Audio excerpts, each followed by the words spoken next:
Ini menarik, ini 3 rangkaian perbuatan buruk jadi satu, karena memang biasanya gandeng. Orang itu kalau sudah berprasangka buruk, biasanya terus.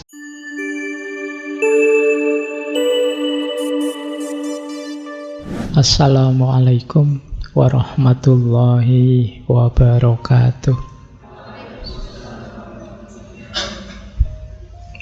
Bismillahirrahmanirrahim. Alhamdulillahi rabbil alamin. Wa bihi nasta'inu ala umurid dunya waddin. Allahumma sholli wa sallim wa barik ala habibina wa syafi'ina sayyidina wa maulana Muhammadin wa ala alihi wa ashabihi wa man tabi'ahum bi ihsanin ila yaumiddin. Amma ba'du. Bismillah. Mari kita lanjut lagi ngaji kita. Malam hari ini kita bahas yang lebih umum, yang agak filosofis, yang agak psikologis, agak sosial. Yang oleh banyak orang prasangka itu diasumsikan sebagai sesuatu yang negatif. Baik ya, bismillah, biar nanti kalian bisa dapat waktu banyak untuk curhat. Bismillah, saya awali dari ayat saja biar ngaji beneran mumpung ada gambarnya saya. Ini saya ambil, kalau ayat tentang prasangka itu ya pasti biasanya surat Al-Hujurat ayat 12. Ya ayyuhalladzina amanu ijtanibu katsiran minadh-dhonni. Wahai orang-orang yang beriman, jauhilah banyak berprasangka. Inna ba'dadh-dhonni ismun. Sesungguhnya sebagian dari prasangka itu dosa. Ya mungkin ini kalau di banyak tafsir yang dimaksud sebagian dari prasangka itu dosa ya. Kalau kita berprasangka baik ya tidak. Kalau kita berprasangka buruk pada orang baik, itulah dosa namanya. Wala tajassasu, jangan mencari-cari keburukannya orang. Wala yaghtab ba'dukum ba'dah. Dan jangan saling menggibah, jangan saling menggunjing. Ini menarik, ini 3 rangkaian perbuatan buruk jadi satu, karena memang biasanya gandeng. Orang itu kalau sudah berprasangka buruk, biasanya terus tajassus, nyari-nyari jeleknya. Kalau sudah dapat jeleknya, terus dipakai bahan ghibah. Makanya di ayat itu setelah melarang kita banyak berprasangka, kita dilarang tajassus. Dilarang neliti-neliti salahnya apa pada saudara-saudara kita. Nah, kalau hari ini kan mungkin caramu neliti kan kamu melacak jejak digitalnya. Wah, ini kemarin pernah posting apa? Wah, dulu ngomong apa, sekarang ngomong apa. Kita teliti sampai detail.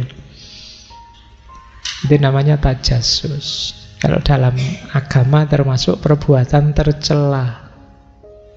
Nah, setelah tajassus mencari-cari kesalahan, biasanya lanjut dengan hibah. Wah, jadi bahan ngerumpi, bahan gosip. Kalau yang tentang gini-gini saya tidak menguraikan panjang, kalian sudah biasa. Jadi uraiannya di pengalamanmu masing-masing sudah. Apa itu prasangka, apa itu tajassus, apa itu hibah. Nah, sekarang kita masuk ke teori-teori, filosofi-filosofi dan beberapa wawasan psikologis tentang prasangka. Bismillah, nah ini belajarnya sekarang. Prasangka kalau dalam bahasa Inggris prejudice. Ada yang bilang akar katanya dari bahasa Latin prejudicium, yang artinya ketika kita menilai, memutuskan berdasarkan pengalaman sebelumnya. Itu namanya prejudicium. Pre itu kan sebelum. Nah, judicium itu menilai. Cuma ini maksudnya, misalnya kemarin minggu lalu takmir itu ngasih saya air putih. Nanti mesti juga air putih lagi. Berarti saya harus siap-siap bawa kopi sendiri misalnya. Nah, ini namanya dinilai berdasarkan pengalaman yang kemarin. Ini makna harafiahnya dari sisi kata-katanya. Tapi secara umum prasangka itu didefinisikan sebagai pandangan atau penilaian secara negatif terhadap seseorang atau sekelompok orang. Yang jadi kunci namanya terus prasangka itu kalimat yang belakang ini, tanpa dasar faktual atau pengalaman yang aktual. Jadi kamu memandang seseorang atau sekelompok orang dengan negatif, tapi tidak ada dasarnya, tidak ada faktanya, tidak berdasarkan pengalaman aktual kita. Itulah prasangka. Secara umum memang dipandang negatif. Jenisnya banyak, mungkin karena kita berprasangka buruk itu karena afiliasi politiknya seseorang, mungkin beda partai, atau karena beda gender, mungkin karena beda agama, beda ras, beda etnis, beda budaya, beda warna kulit, beda, saya tidak tahu kok tiba-tiba itu ada masuk beda kecantikan. Ya mungkin saja kan antara yang cantik dan tidak cantik saling berprasangka. Nanti yang tidak cantik bilang mentang-mentang cantik, paling itu oplas itu. Nah, itu prasangka kan, sekarang banyak yang begitu ya. Atau yang cantik berprasangka pada yang buruk, Allah Pak Dune iri sama saya. Saling berprasangka. Bisa. Jadi dasarnya bukan fakta. Jadi kok tiba-tiba tadi kita nuduh oplas, dari mana kok ngerti oplas? Ya enggak tahu sih, kira-kira saja, biasanya begitu. Itu yang disebut prasangka. Mungkin juga pekerjaan, mungkin juga pendidikan, selera, dan lain sebagainya. Banyak hal yang bisa jadi sumber kita berprasangka pada orang lain. Kadang-kadang banyak sekali kita prasangkai orang-orang sekeliling kita sampai kita capek sendiri. Nanti kita lihat ya, mengapa bisa begitu prasangka itu. Nah, prasangka itu ya meskipun nanti ada prasangka baik, prasangka buruk, tapi secara umum istilah prasangka itu konotasinya negatif. Malam hari ini kita bahas yang negatif dulu ya. Kalau yang positif teman-teman paham lah sudah. Insya Allah mudah. Ya tak kasih contoh sederhana yang positif itu misalnya, ini kapan-kapan kita bahas, husnudzon. Versi sufistik misalnya, ada tuntunan dari Syekh Abdul Qadir Jailani yang beliau nuntun kita untuk berhusnudzon pada siapapun dengan cara mengambil sudut pandang positif ketika kita bertemu siapapun. Beliau bilang gini, misalnya kok ketemu orang pinter, orang alim, nah mari kita baca bahwa dia lebih tinggi dari saya. Tentu saja dia orang alim, sementara saya orang biasa. Mesti dia amalnya lebih banyak, wong dia pinter. Nah ini prasangka baik. Kok ketemu orang yang kurang berilmu, kita lebih berilmu dari dia. Ya kita membacanya, wah kalau dia melakukan dosa karena tidak tahu, sementara saya kadang-kadang melakukan dosa padahal saya tahu ilmunya. Nah ini sudut pandang positif lagi. Ketemu anak kecil, kita bilang, wah enak ya anak kecil itu dosanya masih sedikit, dosa saya masih banyak. Ketemu orang tua, wah orang tua ini amalnya mesti sudah banyak, sementara saya sampai usia sekian amalnya masih belum seberapa. Ketemu orang kaya, wah orang ini enak ya, amal sedekahnya mesti banyak. Kalau saya buat makan saja pontang-panting, apalagi untuk sedekah. Jadi kita ngambil sudut pandang yang tidak menjelekkan orang.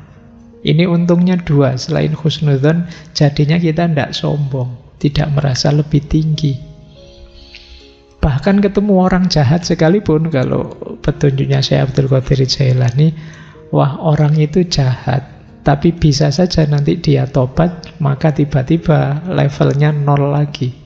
Sementara saya yang sekarang baik, siapa tahu tiba-tiba dibalik hati saya oleh Allah, akhirnya jadi jahat.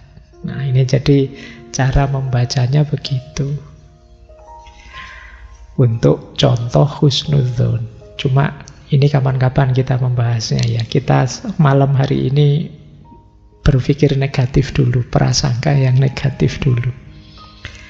Baik, prasangka itu jenis sikap.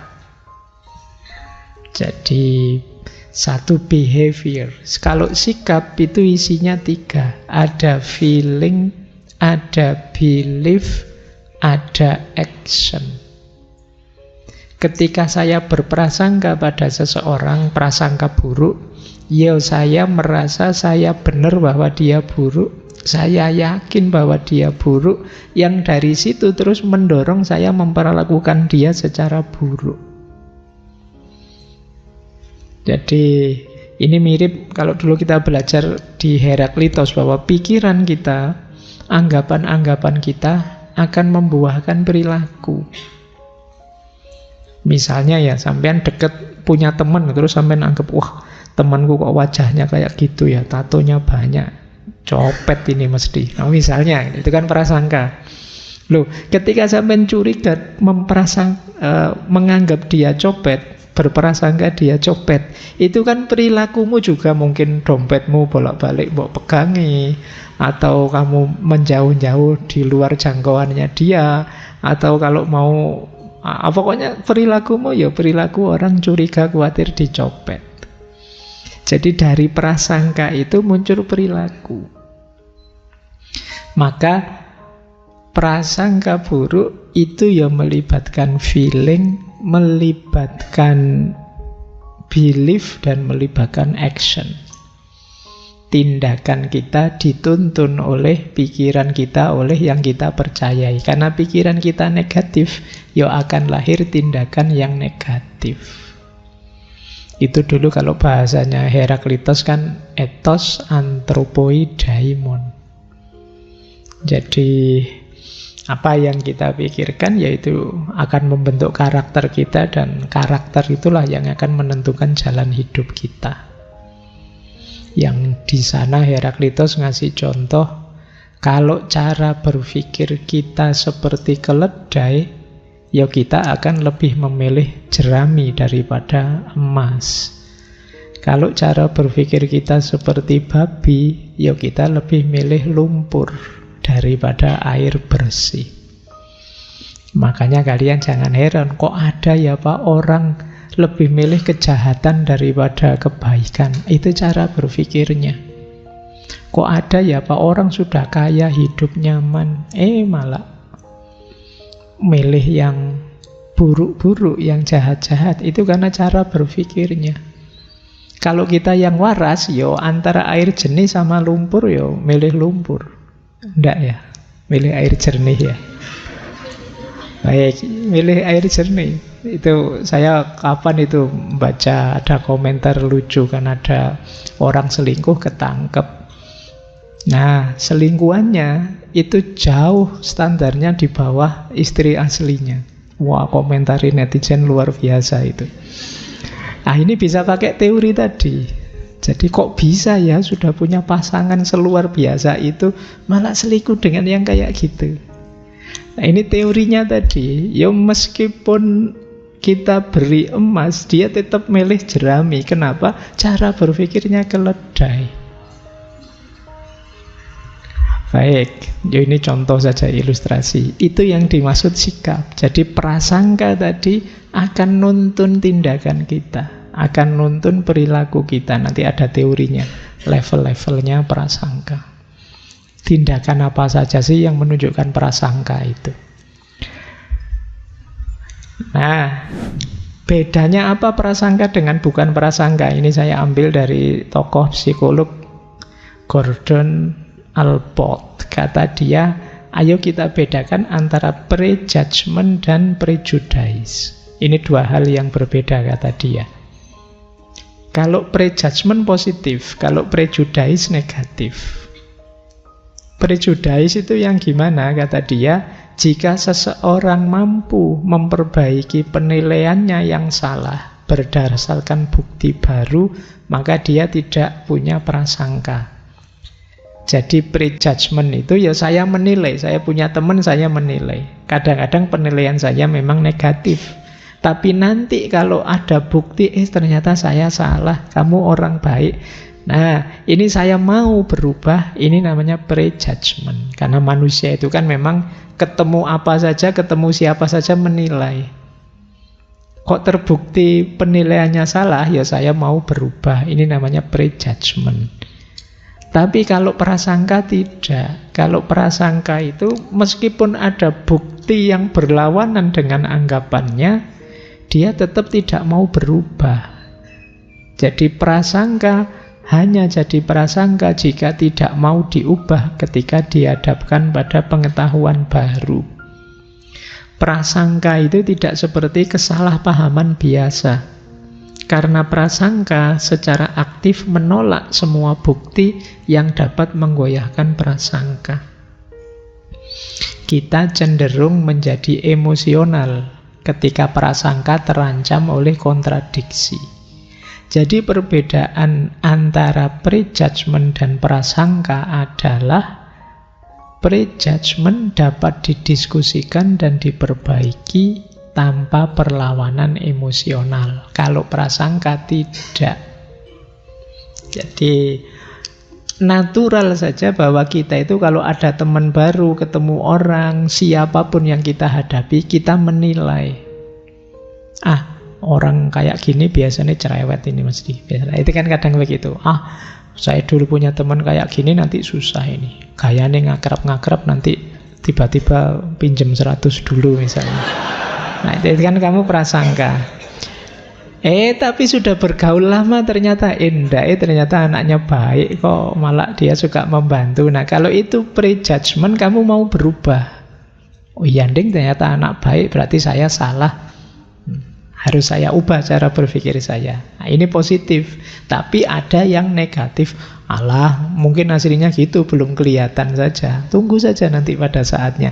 Ini namanya prasangka. Jadi ini bedakan dua ini ya, antara prejudgment dan prasangka. Hari ini di medsos banyak jenisnya prasangka itu. Sudah kelihatan faktanya tapi masih bantah. Karena ingin berprasangka buruk terus pada orang yang dia benci. Nah, saya lanjutkan sekarang. Kenapa orang kok bisa berprasangka? Kayak tadi loh, kamu deket orang rambutnya gondrong, curiga. Deket orang punya tato, curiga. Deket orang anggota kelompok ini, takut. Deket orang ini kan prasangka-prasangka. Kok bisa lahir yang seperti itu? Ada beberapa sebabnya. Yang pertama, social learning. Jadi ada namanya social learning teori. Namanya teori belajar sosial. Biasanya kita itu tidak suka kepada orang yang seperti apa atau suka pada orang yang seperti apa, itu ditanamkan oleh kondisi sosial di sekeliling kita. Kita mengikuti dan meniru perilaku orang-orang di sekeliling kita. Jadi itu namanya social learning theory. Ketika kita hidup di satu masyarakat, kita itu kan ingin diterima di situ. Karena ingin diterima, maka kita ikuti semua cara berpikir masyarakat di situ. Mana yang oleh masyarakat dianggap baik, mana yang dianggap buruk, kita ikuti. Kayak kita ingin masuk di circle yang kita sukai misalnya. Itu kan kita ingin menyesuaikan diri di circle itu. Dengan cara apapun yang mereka anggap baik, saya anggap baik. Apapun yang mereka anggap buruk, saya anggap buruk. Ini nanti antara lain lahirnya prasangka-prasangka. Biasanya setiap kelompok sosial, setiap masyarakat punya prasangka-prasangkanya sendiri. Itulah nanti yang dikenal sebagai konformitas. Kita menyesuaikan, mencocokkan diri dengan lingkungan kita. Nah, social learning ini sebab paling kuat yang mencetak cara berpikir kita, termasuk yang berhubungan dengan prasangka-prasangka. Yang kita anggap buruk, kita anggap jelek, kita anggap merusak, kita anggap ngaco, kita anggap itu sebagian besar ditanamkan dari masyarakat sekeliling kita. Itulah yang disebut social learning, pembelajaran sosial. Ini biasanya jauh lebih kuat daripada pembelajaran di kelas-kelas. Pembelajaran langsung di masyarakat itu lebih melekat. Kalau pembelajaran di kelas paling kalian hafalkan saja, selesai ujian akhir yo hilang hafalane. Tapi kalau di tengah masyarakat, karena kalian terlibat langsung, ya tertanam mendalam. Termasuk masyarakat itu ya circle-circlemu, temanmu, kelompokmu, organisasimu, partaimu, dan lain sebagainya. Itu namanya social learning. Pak, saya itu loh, yang saya pelajari padahal ya kitab-kitab yang luar biasa, isinya amal soleh semua. Kok saya bisa ya punya prasangka yang buruk, Pak? Kemungkinan dari masyarakat di sekeliling kita. Jadi pemicu pertamanya ini. Baik. Nah, itu ada quote menarik dari Charles Swindoll. Kata beliau, prasangka itu adalah sifat yang learned, kita pelajari. Jadi dia tidak otomatis ada. You are not born prejudice, you are taught it. Jadi engkau tidak sejak lahir sudah punya prasangka yang kau diajari oleh masyarakatmu. Jadi ini penting bagi kita juga, berarti makanya orang Jawa itu sering wanti-wanti ayo tetap eling lan waspada. Karena sekeliling kita bisa saja nuntun ke arah yang keliru, ke arah yang salah. Baik, ini sebab yang pertama, pembelajaran sosial, maka kita harus waspada dengan kondisi sosial. Pembelajaran kedua, sebab kedua yang melahirkan prasangka adalah, ini sebenarnya lanjutannya, namanya stereotype. Stereotype itu cara kita memandang sesuatu dengan cara mengeneralisasi afiliasi-afiliasi dari sesuatu itu. Ya contoh stereotype itu kan misalnya, itu di situ saya tulis ini contoh dari buku. Semua orang kota pasti materialis. Ini kan generalisasi namanya. Jadi begitu ketemu anak kota, kamu anak mana? Kota ya, mesti materialis. Kamu anak daerah mana? Saya anak dari daerah sini. Anak dari daerah sana materi-materi. Kamu anak daerah mana? Wah, orang daerah sana kasar-kasar misalnya. Nah, ini namanya stereotype. Jadi kamu ngejudge orang, memprasangkai orang sesuai dengan afiliasinya yang sebelumnya sudah kamu generalisir. Lembagamu apa? Saya ikut lembaga ini. Mesti ngaco, mesti. Partaimu apa? Partai ini. Itu mesti isinya. Itu namanya mengeneralisir. Itu namanya stereotype. Jadi ya seringkali kita tidak adil pada orang karena cara berpikir stereotype ini. Kita anggap kalau anggota kelompok ini mesti negatif di sini. Kalau orang dari daerah itu mesti negatif di sini. Kalau orang, ini namanya stereotype. Stereotype ini memang memudahkan kita untuk berprasangka. Stereotype itu kan dasarnya biasanya begitu. Saya niteni begitu. Tapi kalau tidak hati-hati kita jatuhnya tidak adil. Kita menzolimi orang. Jadi stereotype memudahkan kita untuk memberi kategori, memberi nilai. Tapi itu tadi, karena melakukan generalisasi, akhirnya mungkin orang baik pun kita anggap jelek sesuai afiliasinya. Mungkin misalnya ada contoh, banyak kalangan di barat nganggap Islam itu teroris.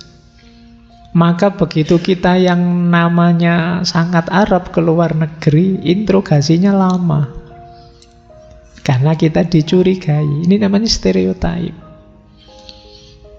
Nah, dalam banyak kasus juga kadang-kadang kita sendiri yang mempraktekkan itu. Saya tidak mau Pak punya teman dari daerah sana. Kenapa? Oh biasanya. Nah itu mulai stereotip sudah kalau sudah begitu.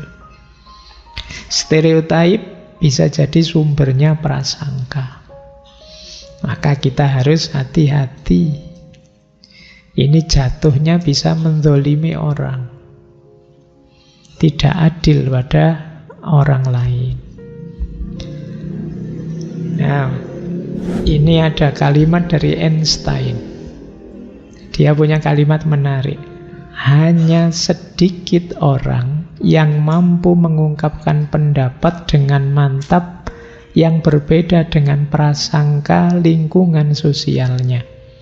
Kebanyakan orang tidak mampu membentuk pandangan seperti itu. Jadi kata Einstein, kita itu terjebak dengan pembelajaran sosial, dengan stereotip-stereotip, dan pikiran kita terbentuk begitu. Jarang orang yang mampu keluar dari jebakan stereotip, cara berpikir prasangka yang ada di komunitas sosialnya. Hanya orang-orang hebat yang bisa seperti ini. Orang biasa tidak akan mampu. Kalau kata filosof Jerman Heidegger, sebagian besar manusia itu tidak otentik. Istilahnya dia dasman. Kenapa tidak otentik? Dia tenggelam dalam kerumunan. Jadi kita ini hanya pasukan tepuk tangan saja. Ketika yang lain ke utara, ikut ke utara. Yang lain ke selatan, kita ikut ke selatan. Ini namanya tidak otentik. Dan kalau versinya Einstein ya seperti itu. Jarang orang bisa keluar dari tadi tuntutan-tuntutan pembelajaran sosial dan tuntutan-tuntutan stereotip yang berkembang di sekelilingnya. Hanya orang-orang hebat yang mampu. Nah, kalian semoga yang mengikuti ngaji ini termasuk yang hebat. Ya wis. Ini bukan kampanye ya, meskipun ada aminnya. Saya khawatir saja tiba-tiba kok semua amin. Ini doa ya. Sekarang serba salah, serba repot ya. Baik, saya 4 hari yang lalu itu ada satu forum kajian.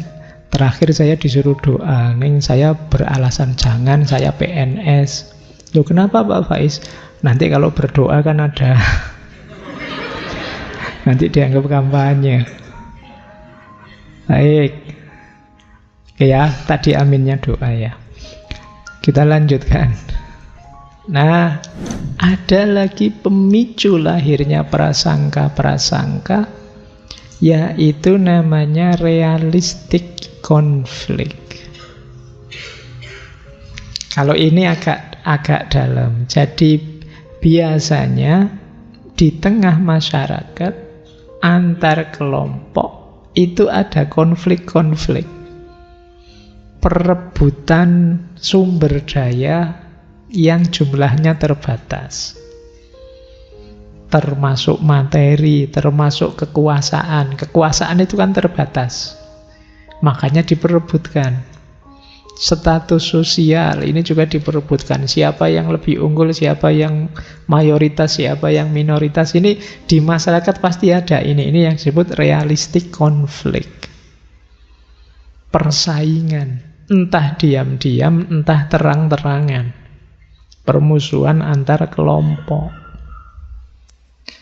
Permusuhan inilah nanti yang rentan melahirkan prasangka-prasangka. Itu yang disebut realistic conflict theory. Orang itu kalau musuhan kadang-kadang kalap, bikin-bikin cerita palsu, perspektifnya negatif terus. Pokoknya musuhku harus ketahuan jeleknya. Tadi ada tajasus tadi, mencari-cari jeleknya. Apalagi sekarang orang menyebutnya era post-truth, ketika kebenaran itu tidak sekedar mana fakta, mana logis, tidak logis, tapi mana kepentingan kita, mana yang keinginan kita, itu yang kita nomor satukan. Jadi pemicu yang ketiga, realistic conflict theory. Konflik konkret di tengah masyarakat yang di situ bisa melahirkan prasangka-prasangka. Untuk musuh kita, sebanyak mungkin kita buat prasangka. Ini pemicu yang ketiga. Pemicu yang keempat, lahirnya prasangka. Berpikir kategoris. Berpikir kategoris itu, kita itu biasanya untuk memudahkan berpikir selalu membuat kategori-kategori. Ya, ini orang baik, ini orang tidak baik. Ini mahasiswa rajin, kalau itu mahasiswa tidak rajin. Kita selalu begitu, melihat apapun itu kita kategorikan.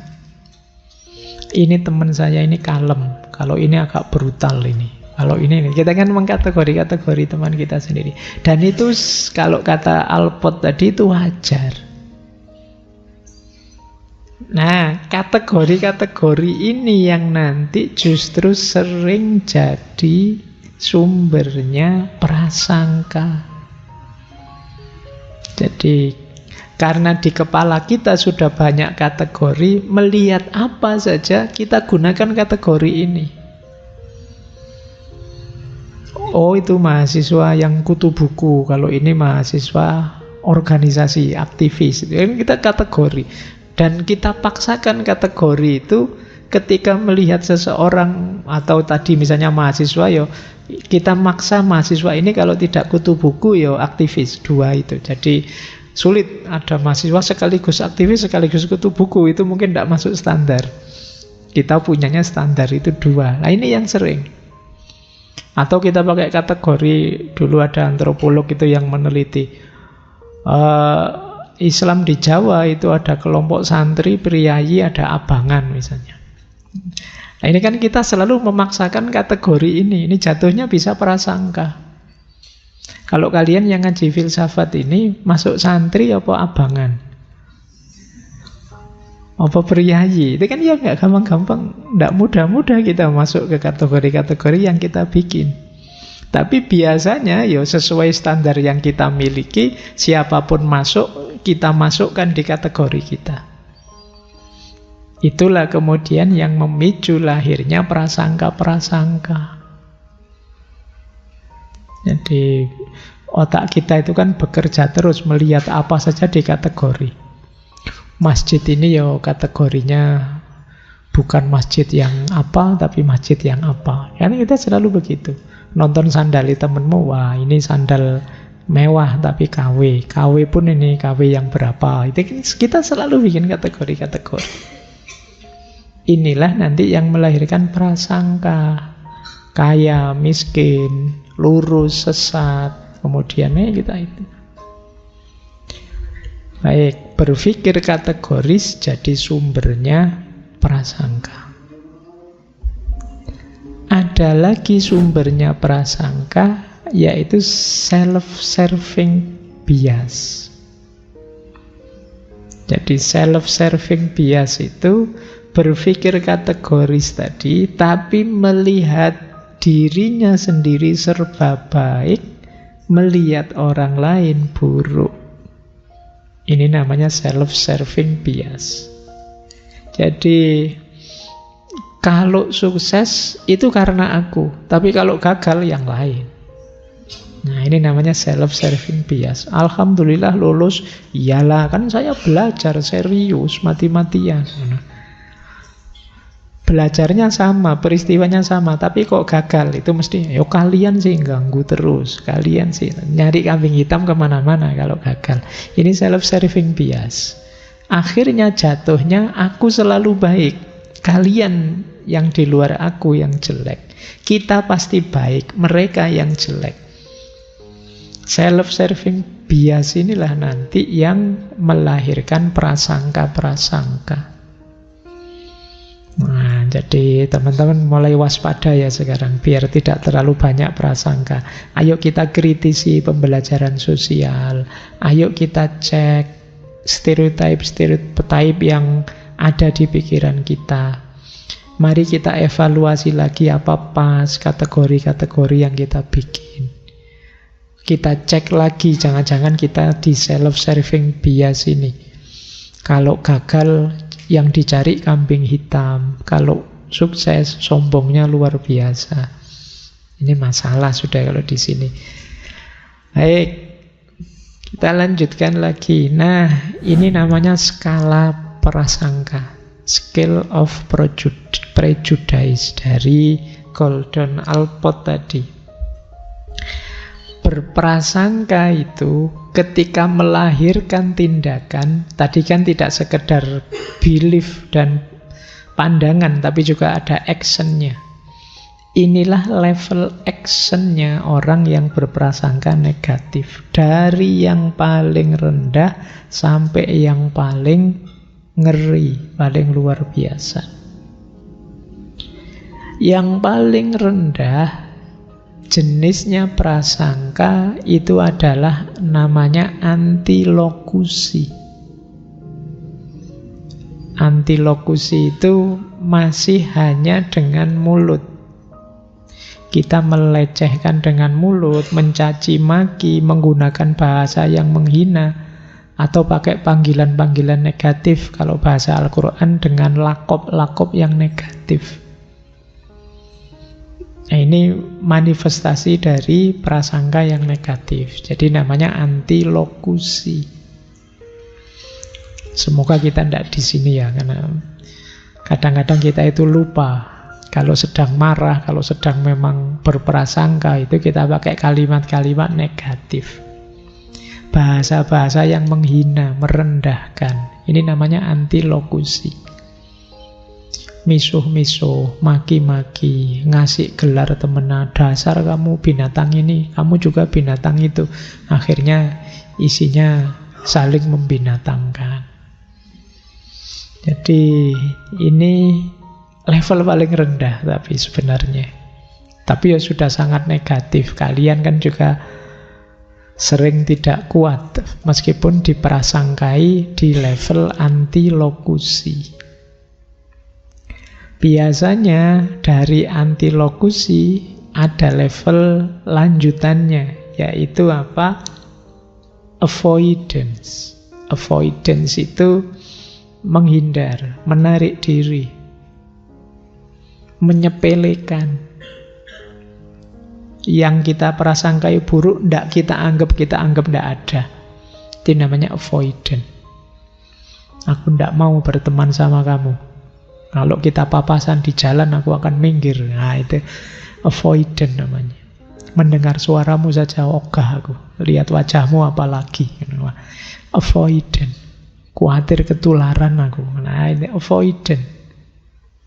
Jadi kalau yang antilokusi masih mending. Masih ada kontaknya, meskipun kontak secara negatif. Kalau naik level di avoidant ini, kita sama sekali tidak mau bersentuhan sudah. Awas kamu deket-deket, awas lewat depan rumahku, awas mampir kos-kosanku. Pokoknya tidak mau kamu bersentuhan. Yang ketiga, ini sudah mulai, yang ketiga ini mulai zalim kita, diskriminasi. Kita mulai melanggar, merampas, mengambil apa yang jadi haknya. Namanya diskriminasi. Mungkin hak ekonomi, mungkin hak berbicara, mungkin hak ini, hak itu kita ambil. Kita mulai diskriminatif. Jadi ini juga levelnya prasangka. Ini mulai menyusahkan orang sudah. Kalau yang nomor 3 ini mulai agresif. Ada lagi yang lebih agresif lagi. Kalau diskriminatif mungkin agak diam-diam. Ada lagi yang langsung serangan fisik. Ya serangan fisik itu tidak harus tawuran, jotos-jotosan. Bisa saja ngerusak propertinya. Nanti ban motornya kamu kempesin. Nanti tembok kos-kosannya kamu coret-coret. Padahal kamu musuhannya kan sama anak kos, bukan sama bapak kos. Itu kan rumahnya pak kosnya dicoret-coret misalnya. Nah ini sudah mulai serangan fisik. Jadi mulai sudah pertarungan terbuka. Sampai puncaknya ini ngeri, genosida. Genosida itu ya mending kamu habis saja. Gimana caranya kamu hilang? Genosida sudah namanya. Saking bencinya sudah memuncak. Inilah skala kebencian, skala prasangka. Yo, tugas kita, kalau kita sadar, saya sedang berprasangka, ternyata mungkin kita sudah mulai maki-maki, sudah mulai menyerang secara verbal. Ayo kita latihan ngerem. Jangan sampai lebih tinggi levelnya, nanti lebih tinggi lagi. Skala konfliknya lebih tinggi lagi, terjadi diskriminasi. Lebih tinggi lagi, terjadi serangan fisik. Lebih tinggi lagi, saling memusnahkan. Semoga tidak nyampe ke sana. Jadi ayo introspeksi ya kalau teman-teman merasa, aku kok sebenci itu ya dengan orang itu. Aku kok setidak suka itu ya dengan orang itu. Dengan kelompok itu. Nah kalau sudah mulai indikasi gitu, ayo direm sebentar, ayo introspeksi, melihat ke dalam sebentar. Kuatirnya urusan-urusan kecil kita yang membuat kita benci padanya melahirkan masalah baru yang lebih besar, yang di luar kemampuan kita untuk menanggungnya. Semula sih ini sebenarnya urusan kecil saja di antara kita berdua, tapi tambah lama tambah meluas, tambah lama tambah besar. Itu bisa saja begitu. Itu kemarin hanya ejek-ejekan pakai mulut sih. Akhirnya tawuran jotos-jotosan. Akhirnya sama-sama di penjara, selesai. Maka penting, ayo ya. Ya saya tahu teman-teman semuanya juga ada yang disukai, ada yang tidak disukai. Kalau yang disukai oke saja. Tinggal kita ngontrol diri tidak berlebihan. Kalau yang tidak disukai, ayo kita awasi benar kelakuan kita. Karena kadang-kadang kalau kita tidak suka itu mudah terpancing. Mungkin lewat mulut kita, ya mulut hari ini tuh ya bisa dalam bentuk tulisan, postingan-postingan di medsos.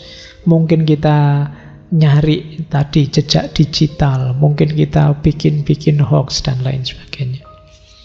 Sana juga begitu, tidak terima melakukan hal yang sama.